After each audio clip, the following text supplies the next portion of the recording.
The landscape obviously built itself, and it built itself on plants and a fertility basis. But clearly, if we put it back the way it used to be, like if you were going to repair a person's body after an injury, it's going to work a lot better than if you start stitching things on all over the place. And I often say, the example I try to examine, if we took your kidney and attached it to your ear, it would work, but if someone gave you a smack under the ear, you'd have a very serious kidney problem. And that's sort of what we're doing to the landscape. Yep, I've got the picture. Thank you. So when you came here, you said, is this spot here one of those junction spots? This is actually, some of the main functions, of course, where a stream meets another stream, this de-energising thing is critical, obviously, because unless it's turned against the flow, that there is no way that, irrespective of what storm occurs, there could be a balance. But as soon as you turn water up against the previous flow, it means it's pushing water up that then comes back. So it's an immediate balance. I mean, it's a brilliant system. If you could have thought it out yourself, you would have said, wow, I'm not a bad engineer.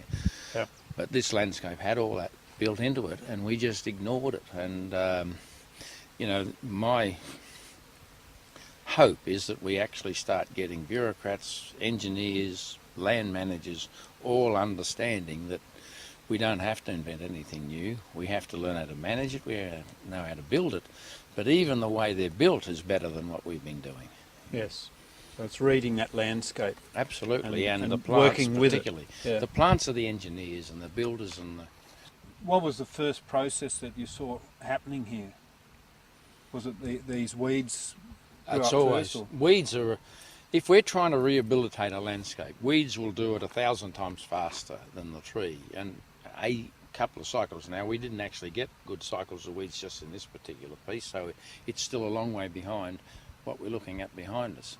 And on the other bank, everywhere the grass is now there, it would have been a circumstance like these weeds are today. And next year, you'll see that situation there. So what we have here, Peter, is you've placed a whole lot of rocks in here into what was a degraded creek stream? Absolutely, this was just a sandbed stream. These rocks, I got into trouble because they were so-called untidy, but in fact they are de-energised to such a degree that these trees, when we planted them at that size, were able to survive a number of different floods, because we've had, probably 8 or 10 flood cycles since this was put together. Yep. And without this, these trees would get torn apart.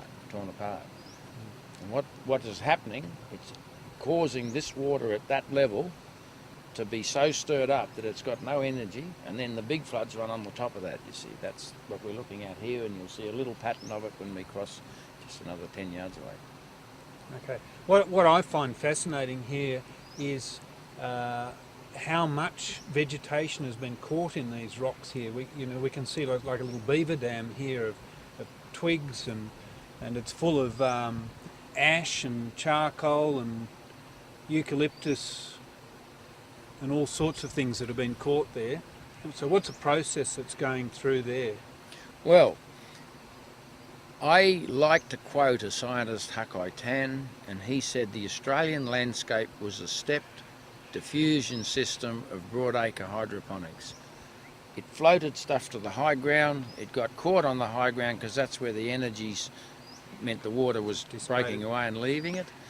Then every flood like this is filtering through that and feeding everything else below it. And that's exactly, it is the most amazing system. And there it is, it's sitting right there. So what you're saying there is that all of the carbon that's been washed down and caught here will then break down, and we've got now a full pond of water behind us here that is seeping off into the landscape, taking nutrients out into that landscape and feeding the entire valley. Yeah, and even in the mainstream system, this one is feeding down, and we'll go to the next one in a little while, and you'll see that's then putting it onto the landscape. So, this chain of pond system, if one pond wasn't doing it, the next one did.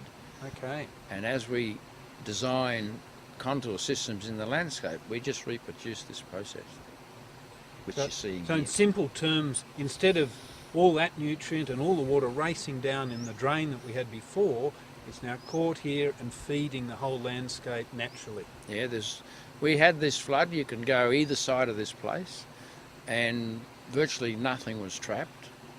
I've had scientific opinion that 2 million tonnes was trapped in less than 7 kilometres of streamline. So when you're talking about sequestering carbon and then growing, because this is now the trigger for the next cycle of carbon accumulation, we stopped one lot getting lost, and we've got another lot happening. So we can see the flood event here, rubbish caught in these trees quite high up.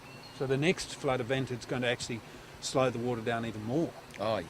See, you can't wash away a piece of organic material with water, but you can wash soil away every time. So as soon as you can cover the soil with organic material and hold it with a few roots, you basically create a erosion-proof layer.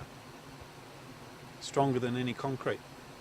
Well, it moves. You see, you realise a flood comes into here, there's millions of tonnes on this side before it gets to that side, and even so, when it drops, there's still millions more tonnes here than there is on that side. So the ground is pushed down. I mean, you get around big earth-moving equipment, you can feel the ground shake. It does shake when a flood happens as well. So when you've got a solid concrete structure, it's not going to stay there. It needs the roots to let it move. Yeah. The way I understand it also is, as a flood event's coming through, if you've got the structures correct, there's water coming up from underneath.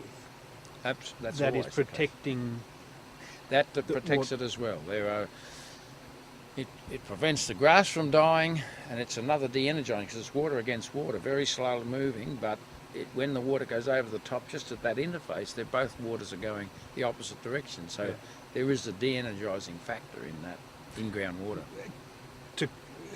And that's converse to if you had a solid dam there, you wouldn't have the water coming back up underneath. And unfortunately, a lot of the so-called professionals are doing exactly that. They put in geofabric to cut off the water supply, and it becomes vital to the whole landscape function. And yet you can't seem to tell them that that's the case.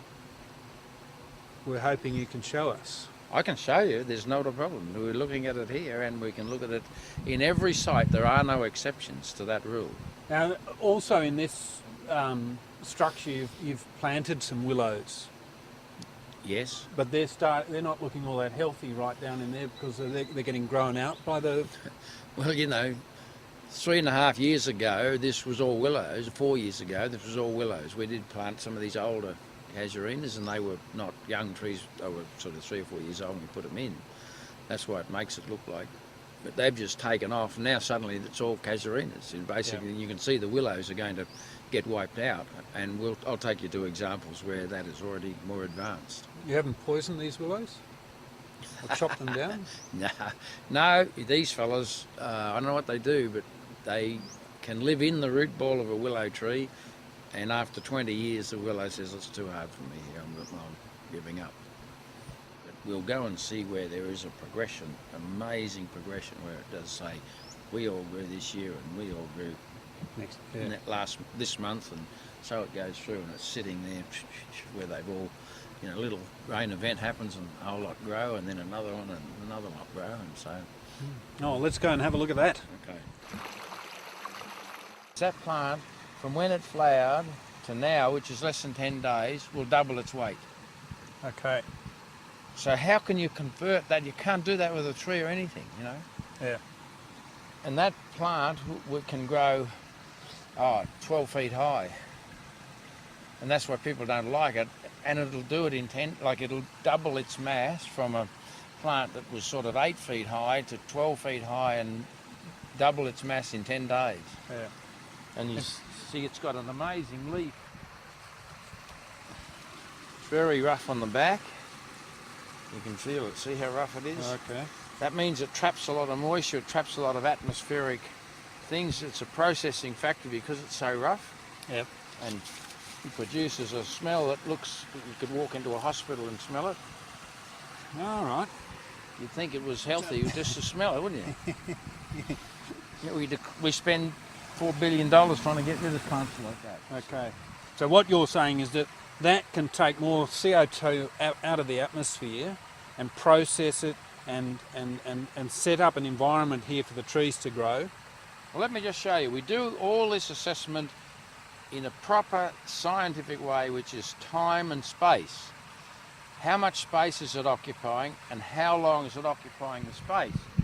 What I really want to show is that, see this space he's occupied, that's all it is, and all these other plants, he hasn't affected in terms of productivity. And this plant's growing healthily.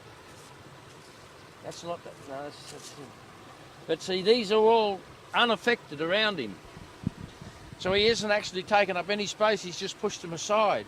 Yep. So on a time and space thing, you can't get anything so efficient. You get a tussock bush or anything like that, it takes this much space and it's got a very small amount of green surface area for a very short time of the year. This fella's only, he does it all in, his biggest production is 30 days when he actually goes into an exponential growth, and he really doesn't occupy any space. Yeah. They're all sequestering carbon, they're bringing minerals up, they're breaking this organic material down, they're doing everything that the environment has to have to go to the next stage. You see, here's another weed going in underneath there, see that? And see how much space he took up? Yeah. None. And it's a nice... there's a real medicine plant. All right, that smells like a mint. Yeah, but it kind of smells healthy. You know, you go in and they've just scrubbed the floors and it smells like, oh, hell, I've gone into somewhere that's cleaned up here. Mm. And I think this is what they're all doing. They're actually cleaning the environment, ready for the next cycle to happen. Nice, healthy little hospital here. Absolutely. If we take this example of what weeds are doing to a pasture and we look at this and we think, oh, what a mess that is. And then we just sort of decide that we'll pull them out.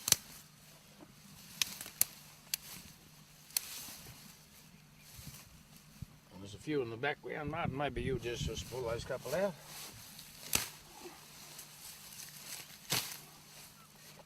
Now you see, you can't say that there's any less grass there than there is anywhere else in the paddock. And yet it looks perfect now. Well, there's a couple you didn't get there. You're getting a bit more slack with your farming, but we'll let you get away with that. That's all right. I think people can see the example. So we then go on to understanding that there's not just one type of grass here. There's about 4 types of grass growing in this area. And we know that's kikuyu, it's not fancy. But the fact is that because it's got so much carbon available, when a frost hits this, you'll have ryegrass and clovers and some of the best pasture. I've had a system like this where I had somebody go and do a test and it was way over 20% protein, the mixture of clover and grass growing in the residue of something like this. Well, I can see from here that these grasses that were growing underneath the weeds are taller, healthier than those ones out there where there are no weeds and never actually start to yellow off.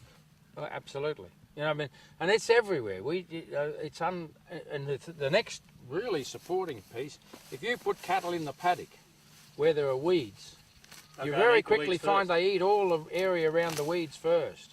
Oh, they'll often go and eat the weed. Oh, they do too. Of course, they eat the dry weed. They'll eat that out, certainly, because every plant has either got a thorn on it, not every plant, but 90% of them that we call weeds have either got a thorn on them or a tannin in them. And once they're dead, the dew softens the thorn and they're more edible than most grasses because their sugar rating is double what grass has got. Or the tannins oxidise and then once again they're edible. So we're talking about looking at a paddock and saying, well, that's my hay reserve and this is the green cycle and everything needs a bit of dry stuff with their green. Yep. So without the weeds, we've got an unbalanced system. You see how wet the grass is there you just pulled up? Yeah. Soaking. That's the daily water cycle. That's the daily water cycle. Now that plant is not going to need water out of the ground until that's dry. Because it's able to 10 past 10. Yeah, so, and you'll find if we get back here this afternoon, by 4 o'clock it'll be damp again. So it's only used water for 4 or 5 hours, maybe 6 hours of the day at the most. And that's a fairly small amount. And of course it'll get it all back again if the system stays and the day's calm enough. So effectively the water here is just being recycled time and time again. The Absolutely. Same water. Leaving, and this is the most important, the environmental capital, this nice black soil, more and more accumulating on the surface. Okay. And this is where you're looking at this sorrel that's growing at the base of it that is looking quite healthy. and you'd go Okay, out. wait a minute, you're missing this one. Look at the ryegrass growing between two of them. Oh, look at that. That is a ryegrass plant. Look at that, shiny. In fact, there's not one. There'll probably be... There's a number of them right in amongst these roots, and they'll just wait till that plant is finished, and then as soon as the winter gets here and the frost knocks them out, see, look at this one, there's another one. You wonder where they came from, because out here where there's no weeds... They won't grow. No, of course they won't. That's the stupid part, is that because the animals can't eat them, look how many there are in here. I'll just try and get the rest out. And they're all growing right in the root ball of the weeds, shiny. and they're beautifully healthy. You know, now what are we going on about in so-called science? I'm pretty rough at doing this, but anyway, we've probably got we've got enough to you know. There's 4 very healthy ryegrass plants in one little nibble. Classic ryegrass plant with a purple stem, nice shiny leaf. And there was at least 4 of those hiding in that sorrel plant underneath. Underneath where this weed came from. You know, we've got so much brilliant science that if we looked at landscape process and applied the science, we wouldn't have an argument. There wouldn't be a problem. But we tend to reduce it to a reductionist and a non-functional cycle, analyse a plant in a pot outside of the rest of the system, and then we get all of the information about the plant, but nothing to do with how the system works. And the second thing is, tell me who's going to pay to analyse the productivity of this plant. Not a chemical company. No, not a farmer, because he's been spending all his life trying to get rid of them, and so nobody. We don't even go to the problem unless we go and looking at the environmental laboratory. Yeah. We can't understand why, and no one's going to pay. That's the problem. Standing up here on this structure you've put in, there's obviously a lot of energy in that water there. And what do you see happening here? The object of all these is to get as much water as possible going in here at a different speed.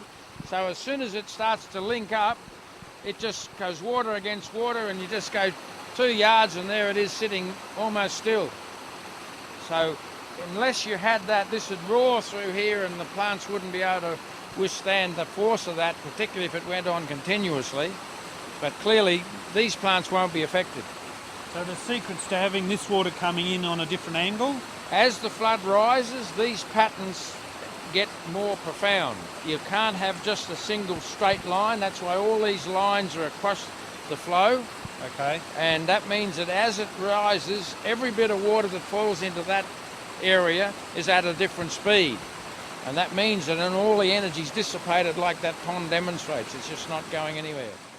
What's happening to the carbon that's being washed down in that process? Well, as soon as you can get this lesser energy, obviously the plants can live there, and they'll just send roots into that water and start sucking it out. So that these steps, the steps in the Australian landscape, were absolutely vital for water purification. You see, this would stop flowing, but there'd be still a subsurface flow, which meant that they would, because of the speed at which it's creeping through them, they would purify the water in this little distance every time there was a rain event. Okay. And that's getting the oxygen in there. Does everything. It does all the things that the environment wants. That's why it looks so healthy. Yeah.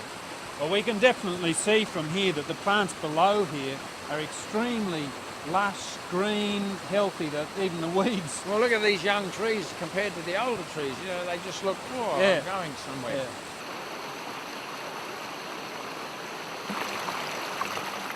We're out onto the floodplain here. The water's been slowed down, and your weir there has allowed the water to start coming up in this floodplain. The Australian floodplains were grass-covered dams. That's what we're looking at. We've got a little bit of a hollow here. That's the water level across the whole of this. The grass is then able to reach down to the water, bring a biological balance to the surface, and maintain surface fertility. It can't then be leached. If it rains, it can only fill to the water table. But the plant can always reach there and bring fertility back to the top. So suddenly it goes from, as it is with nice heavy black soil, So that was deposited here in that flood in Yeah, but November. it stays on the surface simply because it's sitting on top of the water table, and we go back onto something that this is how it started. Started as sand, and then one flood and a few plants, and it goes to that in just months or even weeks. And of course this happened partly in a day, but there's a processing thing from that to this to grassland, and it can happen in 6 weeks easily. Okay. So the process, when you first came here, this was sand was getting washed down through covering everything. floods. It was just covered in sand because the first issue is, as an environment degrades, doesn't matter whether it's a desert or it's creek that's gone to a desert. Once you've got a moving sand body, it's really hard for plants to get established.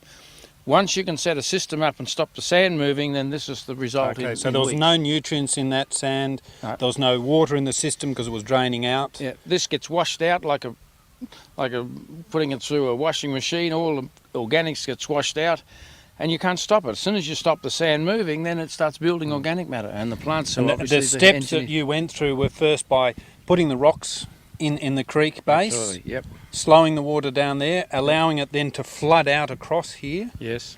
Drop the nutrients, then nature took over. Absolutely. But, you know, we're only redesigning what used to be here.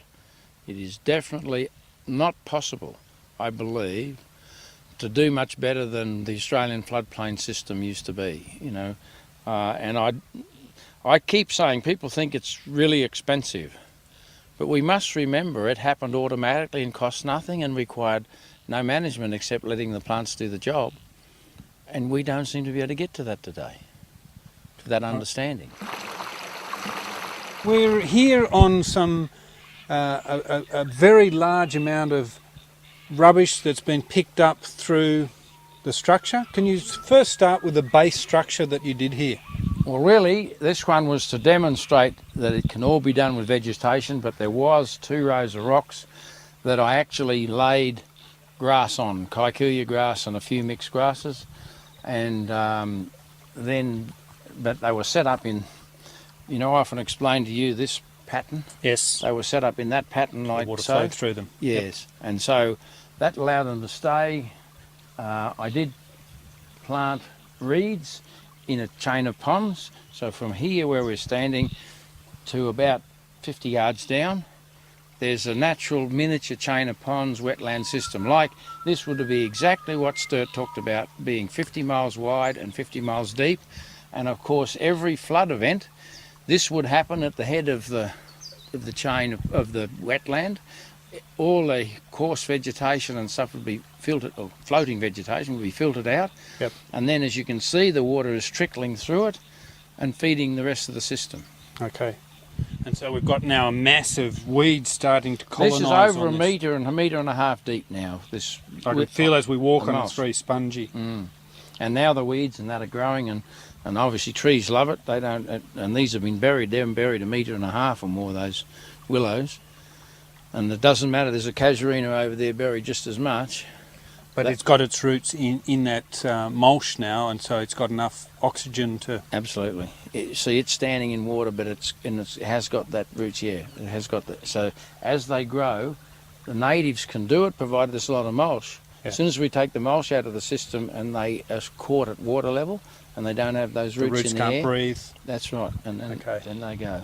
So below us here, just through a very simple structure, you've created an absolute jungle of vegetation that has caught hundreds of tons of vegetation matter here and made a mini weir. Which is triggering carbon sequestering in a massive amount, and we'll go down further. In fact, we can go to the bottom of this next step and you will see that what is here has just got a huge carbon sink happening. Okay. I mean, this one is only the trigger, the foundation for carbon extraction from the atmosphere. And the Phragmites that's gone berserk there is... the best example will be when we know what's behind, and if we move from here to see what the result is, then it's self-explanatory. And Peter, when we turn around and look upstream, there's none of this mass, well, none of the vegetation has been caught. It's a fairly open stream there. we see a willow growing in the water that's looking very healthy, but there's no casuarinas or tea tree growing in it. No, you won't. You won't get them growing in that side. And they have, at times, there has been millions growing in there. That's just up there where we were looking, is where I found 120 in a square foot, just about 50 yards up. Okay, and they were growing in the base, but now they've been flooded. They've just been flooded and they die, yeah. Yeah. And so, you know, you can put them in here and they will live, because once you get to where the water's starting to trickle, they'll live. But while it's Ponded. even though you know that water's all moving, it's the pressure. It's got to be the only thing that varies. Okay. And yet the casuarinas that are growing on the side there, they're now getting the pressure from the water in the artificial other trees. stream. See, there's a whole series of tea trees there. They're getting pressure from the artificial system. Okay. So they will now be flood-proof as well. Fantastic. People in the city would pay a fortune for that. Absolutely. As I said, you know, Jerry probably got 1 million tonnes of just that. The rest was clay. If it was only worth $50 a tonne, which it would cost to carry it here, he's made $100 million. Not And bad job. of course, he's very appreciative of that. Oh, absolutely. And this is what Sturt described when he came to these wetlands. He said these are not rivers. These are not rivers as we understood them to be in England. They appear to be a series of wetlands, exactly what you're seeing, about every 150 miles out on the plains of the Murray-Darling system, 50 miles across and 50 miles deep, which Hucko described. We just saw all the mulch, a steppe diffusion system of broadacre hydroponics. Now, this last flood came through and pushed reeds over, which would now be 14 feet high down there, and the plants just grew back again, and all this has grown, this little piece, since January 1, when it was all flattened. The 1st of May, 5 months. And you can see when they first came, if this was 50 miles wide, and 18 feet high, which a lot of it was. Fairly impenetrable. Well, if you didn't know whether there was alligators or whatever in there, would you go in that far? No. So you put a fire through it, let the stock in. Actually, what actually happened, the riverboats really wrecked those areas. They were too extensive for the stock to be so damn. Stock did these small areas, and then the riverboats would burn out the reeds in the wintertime, and then they didn't realise that they were destroying the whole system. They see there's enough flotation in there for a paddle boat to go through. Okay. And there were deep channels, but the reeds were able to keep enough water 4 or 5 feet deep that the paddle boats could work through. And then, of course, when they burnt them out, then let the head wall cut go, and the whole river crashed, you know, within about 15 years. Yep. What's the difference between if you've got a plant system doing this as opposed to going and building concrete weirs? There's no way that, because it moves, it's just that huge change between wets and dries, that the concrete, you could design stuff that would go in, but you have to know what you're doing, and you can use rocks, but the plants, we can show the plants do it themselves. And that what they're doing is solving all the other environmental problems we've got. Salinity, rocks, weirs are only going to marginally change that. They do change it, but they don't change it enough. So we're getting agricultural products every day. Yes. We're fixing the carbon problems in the atmosphere. Yep. And we could very easily improve landscape productivity to up to 20 times as much. So we then produce 20 times as much in sort of a fraction of the area, even 1/10 of the area. And so we've then got the rest of the landscape photosynthesizing. And when you talk about this today, people don't understand that this stuff is able to happen. We're here in another bed control structure. How did you construct this one? This is just a few rocks across the system. Originally I planted grass on it.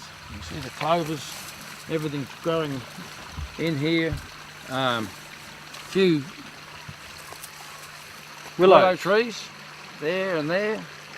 And I've had it said to me that you couldn't get reeds and willows to grow together with a shade them out. Well, I'm a bit confused. Did you plant this willow? I don't know, somehow it grew there. I was around when it grew. Now behind us here, in amongst all this unbelievable growth, there's a few rocks in there that is directing water underwater. But in a flood event, what would happen here? Oh well, these reeds would just lay over this little path we're on and absolutely protect it, because nothing would happen in the bed of the stream at all, and so it is for another 2 kilometres down. And that's being fed, of course, by where we started. And although we did do a little bit of manipulating to plant these up when they first started, this stuff I didn't expect the speed at which this has grown, because we've gone through 4 years of drought in the process of getting this to grow. So a lot of the last 3 years, this Widden Brook has actually stopped flowing? Yes, 3 times we had it got down to just ponds, just enough to keep a few aquaculture systems operating, but I mean the rest of the Widden Valley had no water in it at all. Well, instead of this being a sandy base of a river, you've got a lot of carbon getting caught and processed here. You couldn't even gather how much. When we looked at the patches, you could still see. Just imagine how much is in these reeds through here. Yeah, and that's 2 metres of growth that's happened in the last, the last big flood event. Yeah, but all that mulch that we were looking at that was visible could easily be in the bed of this carbon, the same as the other lot we looked at. I just have not been able to go through and assess it all. We're standing here on what was a sand-bedded creek base. Well, if we went on the creek base, it was out there a bit more, just about the edge. This has been deposited in a couple of flood events which dug out this pond, built a terrace in amongst the vegetation below, so it actually brought the whole creek up nearly 2 metres, metre and a half, although that's quite a deep pond. It's a couple of metres deep. But that's a de-energising pond which the water tumbles into, because back there the reeds, they hold the water for a certain length of time. Then because they're living in their own residue, they don't seem to have the power, and then they start building a hole, and then they have a different groups of plants live all around the pond. The pond becomes a de-energising system, and then you'll find you go from Kumbungi that's there to Phragmites that's here. Yes. And this is all naturally absolutely set up. It's how they set themselves up, yeah. Because you've created the once you stop the sand moving, obviously then these natural processes can start. Well, yeah. When I say the sand moving at a level where it used to overrun the plants all the time. Peter, we're now just below that the bridge, and what we're here is looking at a floodplain fairly similar to the one where we had that irrigator, just a little bit higher.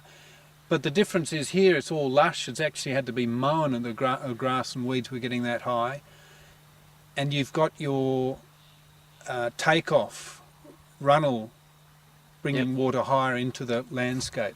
Absolutely. See, this just creates that water table.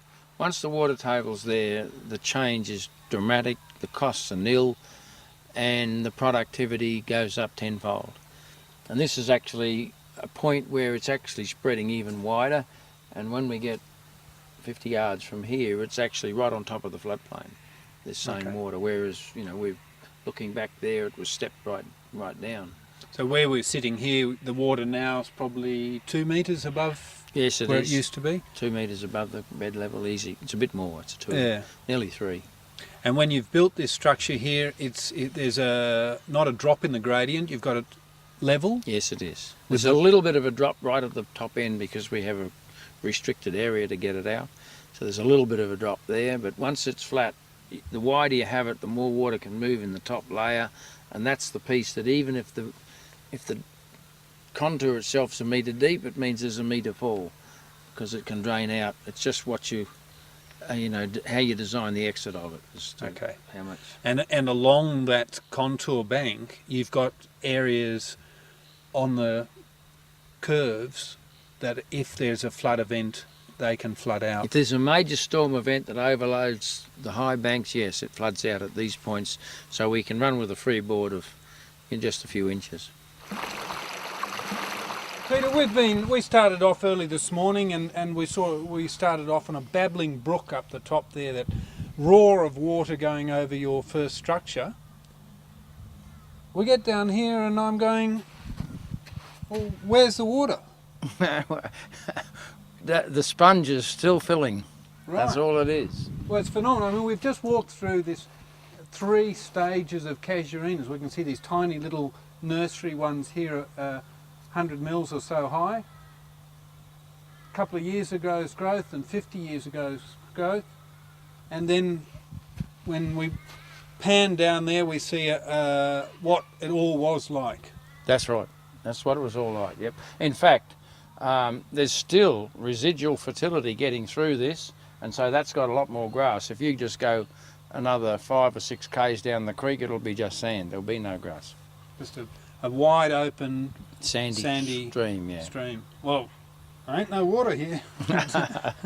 So if we want to be in that forest like we were just in there, down there in a few years' time, what process would you go through? We'd have to jump a bit. Almost automatically it'll spread into there. But if we were sort of talking about another 2 kilometres down, you would have to get the reeds established, a few rocks and logs in the system, start another step, which I will have to do, because I don't want a head wall cut coming back through the system, and this one is probably reasonably secure, but I like to have a couple of backups. And so we would have another repeat of what we've got here. Working there. So you'd start down the bay. Now you've got this secure above, yep. And you've got a system coming through. That's right. You'd start down the bottom and the two will join up. They'll join up, yeah. And then eventually this will be like we were in just up there, a mass of Absolutely. casuarinas.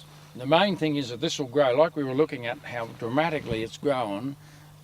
See how deep the banks are here, and it's down there to within 1/2 metre of the floodplain. Once it gets to that, only the present channel can let water through, and that'll get heavily invaded by water plants, and then we'll get a trickle on the floodplain. Now, people don't realise that in a really big flood, water that's 1 kilometre wide and a couple of inches deep is 10 times as much water as would have ever gone through even this eroded channel.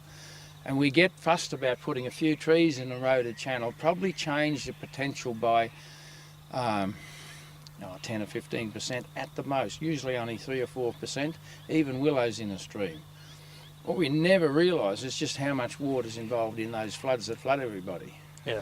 And the change in the streamline would probably make a difference to the flood head about that much. Okay. Instead of getting, the house flooded a metre deep, it's a metre and a couple of centimetres. It's the only difference. Yeah.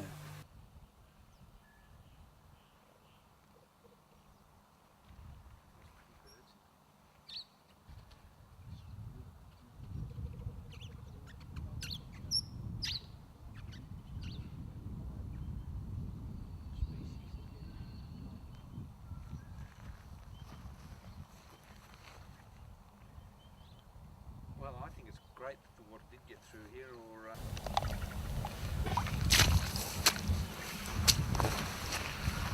If you go and get the one, it is slightly stained, but you get the one out of that came out of the tap, and it'll probably be darker than that.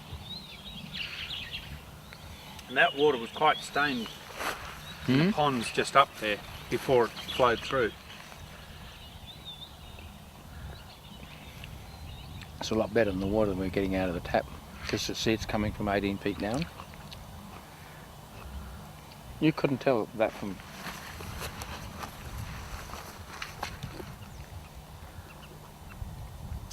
It's like a good wine, it's too good to spit out. Okay, Peter, we're down at the bottom end of the Widden Brook here.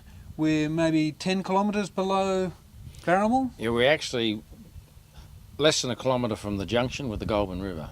We're right next. And we're looking here at the incision that the Widden Brook has eaten into the landscape. That's right, yep. It's just amazing the amount of soil that has been moved from these areas. Amazing. So we're looking here maybe 8 to 10 metres that has been washed away. That's right. Peter, it's hard to believe we're in the same creek system that we've been in the last 2 days up the top there. this doesn't look very healthy. It doesn't look, well, there's no water flowing. What's happening here?